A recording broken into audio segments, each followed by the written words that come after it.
पुरानी हवेली, उल्टे पैर वाली चुड़ैल। मैं विक्रम था, एक आम लड़का जो अपने बचपन के दोस्तों के साथ एक छोटे से गांव में रहता था। हमारे गांव के पास एक पुरानी हवेली थी जो कि अपनी भयानक और रहस्यमयी कहानियों के लिए प्रसिद्ध थी। हवेली की बातें सुनकर हमें बहुत पसंद आती थीं और हम उसे जानने के लिए बहुत उत्सुक रहते थे।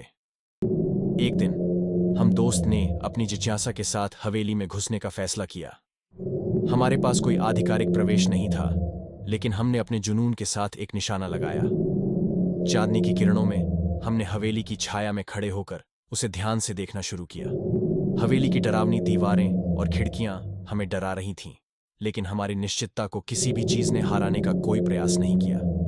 हमने धीरे धीरे हवेली के अंदर प्रवेश किया और हमें आवाजें, गूंज और अनदेखे छायाएं महसूस होने लगीं।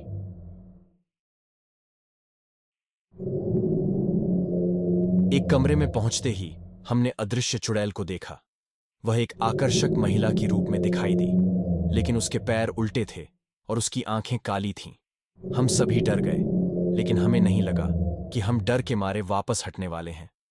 चुड़ैल ने हमें अपनी भयानक आंखों से गौर से देखा और उसकी आवाज में गूंज उठी, तुम्हें यहां क्या काम है?